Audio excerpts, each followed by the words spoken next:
This is KM Weiland, and you are listening to the 463rd episode of the Helping Writers Become Authors podcast. In response to last week's topic of the mutuality of theme and character arc, someone left a comment on the blog talking about how they were using the techniques in the article and the podcast to help dispel the mystery surrounding the topic of theme. That's awesome, because that is, of course, the reason I'm doing this informal series of episodes about theme. But in responding to her comment, it made me realize that the more I know about storytelling and art, the more mysterious it grows. Which, honestly, I think is fantastic. Naturally, all these discussions of theme have had me thinking lately about the theme in my own work in progress, the currently untitled final book in my Dreamlander trilogy. I started out with every intention of using this final book as an exploration of faith, the things we put our faith in, the things we shouldn't, and why I believe faith is an intrinsically important part of life.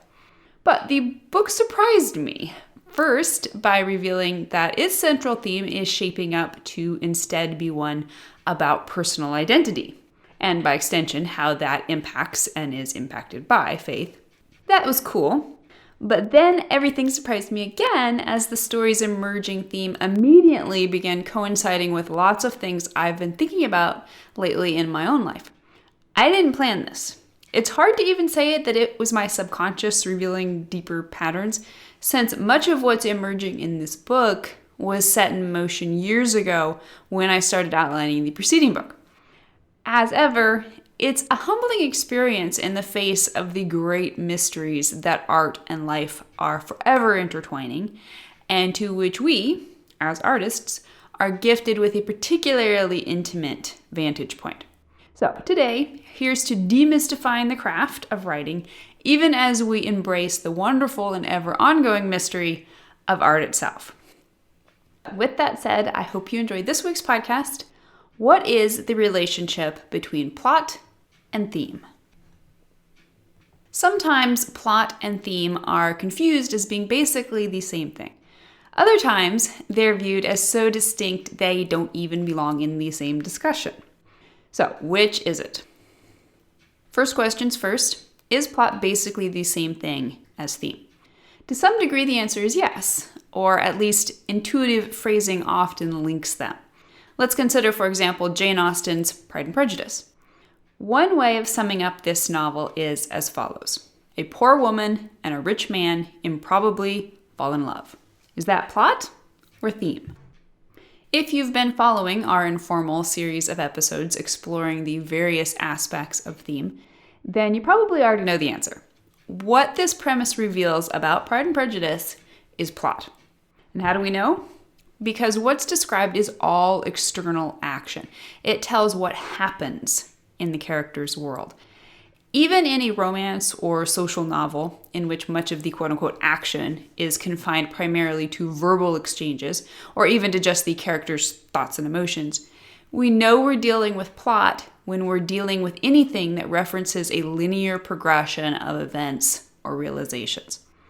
The theme of Pride and Prejudice, of course, is obvious since Austen spelled it out in the title. So now consider another proposed premise for Pride and Prejudice and tell me if this one is about plot or theme. A poor woman and a rich man are able to fall in love only after overcoming their mutual prides and prejudices. So it's both, right? And this is where we find that inherent link between plot and theme. Plot and theme are not the same thing. As already discussed, theme is an abstract argument, moral or existential, that proposes a truth about reality. But without plot, theme is nothing but an idea. It's a theory to perhaps be discussed over coffee with friends or colleagues, but it's not a story. A story is what you get when a theme meets a plot.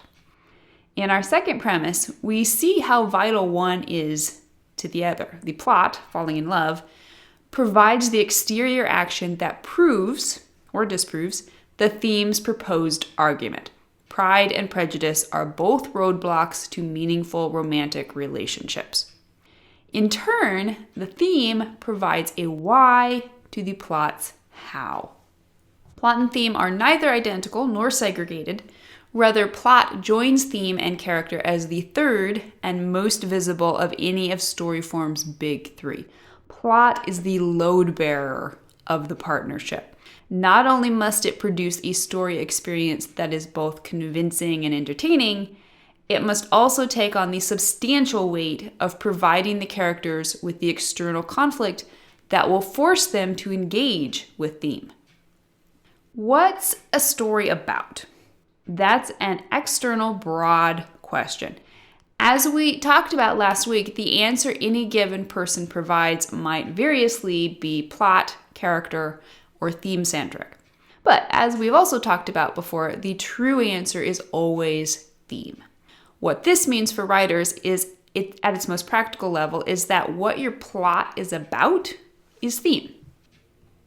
Plot and theme must be linked at such a granular level that it becomes difficult to describe the specifics of one without at least hinting at the specifics of the other. Or put another way, plot and theme will be linked whether you plan it or not. The decisions your characters make and the actions they perform will always comment on reality in some way. When a character gets away with murder, or falls in love at first sight, or becomes a conscientious objector, or succumbs to alcoholism. All of their stories will inevitably say something about how reality is, or at least how the author thinks it should be. Your story will say these things whether you plan it or not, whether you even recognize it or not.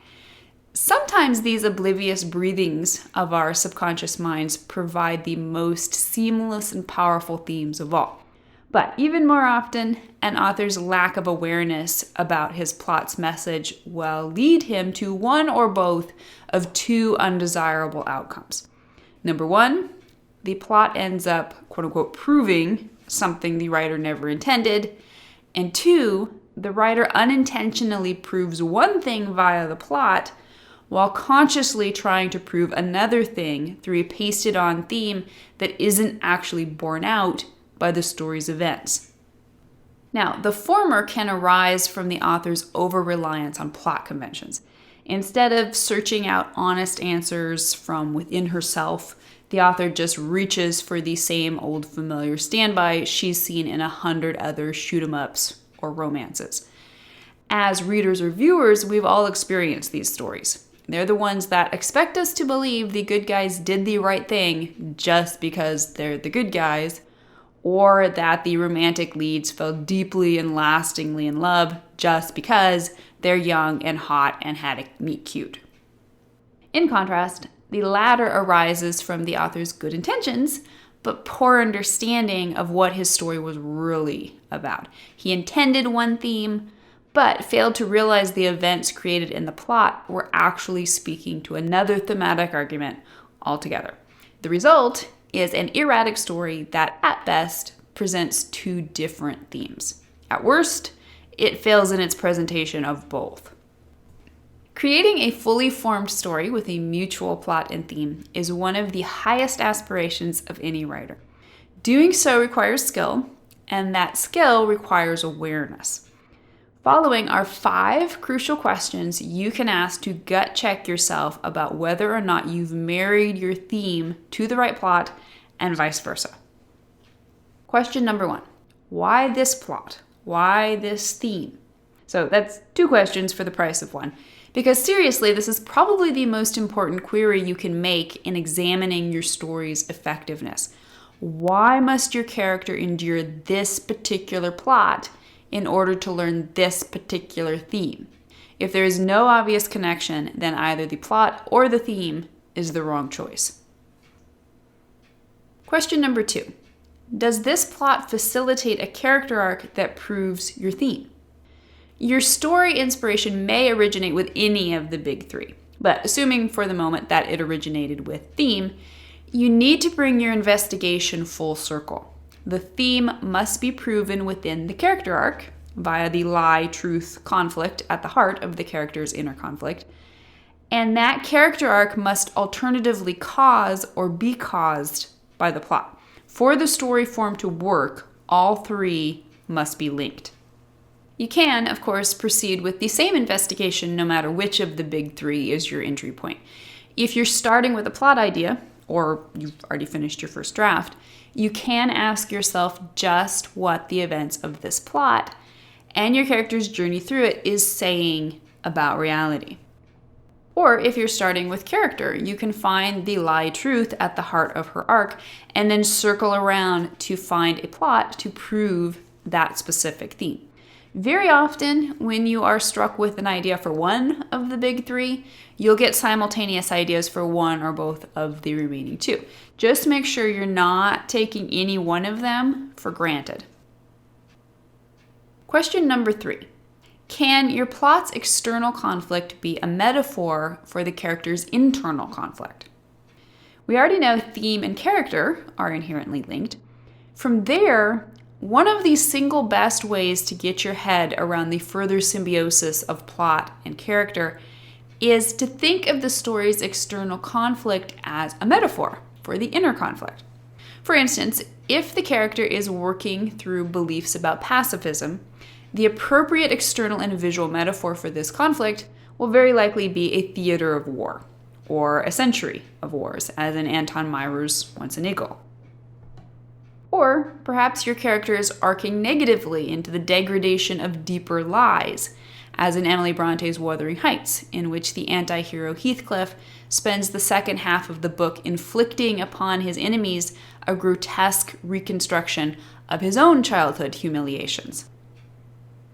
Question number 4. How do the external changes of your plot catalyze your character's inner changes? For a story form to work properly, the outer and inner conflicts must mirror one another. More than that, they must act upon one another. Every beat of the external plot must create enough inner turmoil that the character's arc inevitably advances. And for every beat in the internal arc, the character's changing mindset and motivation must be turned outward to actively affect the exterior events of the plot. Only through this interweaving of outer and inner causes and effects can a consistent theme be fully realized. Proper scene structure can be a great aid in harmonizing the inner and outer conflicts. Although the entire structural sequence can apply fully to either the outer conflict or the inner conflict, usually it's helpful to view the first half of the structure, that is scene, which includes goal, conflict, and disaster, as active in the external conflict, and the second half, that is sequel, which includes reaction, dilemma, and decision, as the internal reaction that will in turn roll back around to impact the external conflict in the next scene. Question number 5. Have you vetted the thematic pertinence of every scene? A story is the sum of its scenes. Remember our example above of the author who wanted to write one theme but ended up with a plot that proved a different theme altogether. Very likely the problem lay less in the overall plot than in a few individual scenes that got away from the author. Consider every scene in your story, just as each and every scene should sequentially advance plot via its external conflict. Each and every scene should also be active in its service to the theme. It's not enough to ask yourself at the end of the book, what is this story saying? You must ask that question of every scene. What is this scene saying? If the scene is saying something tangential to the thematic premise, or worse, at odds with it, you must reevaluate the scene's effectiveness at every level. Like a mosaic, all your many different scenes must eventually combine to produce a meaningful big picture. A story that is about theme is a story that has found its theme deep within its characters and used that theme to, in turn, create its plot. When an author can pull this off, stories' big three become integral to each other in a way that presents a powerful and compelling visual metaphor for even the most deeply personal and relatable moral quandaries. So, tell me your opinion. How have you harmonized plot and theme in your story? If you'd like to be part of the word player community over on my site and join in the conversation on this subject, be sure to stop by the website at helpingwritersbecomeauthors.com. You can always find a transcript of the most recent podcast, and you can add your voice to the discussion by visiting the first post on the site's homepage. If you're looking for an older post, you can always find those by putting the podcast title in the search field at the top of the right-hand column. If you enjoyed this podcast, you can subscribe on iTunes. And if you'd like to support Helping Writers Become Authors, I would totally appreciate it if you'd consider taking the time to leave a quick rating or review on iTunes. Thank you so much for listening to the Helping Writers Become Authors podcast, and be sure to check back again next week.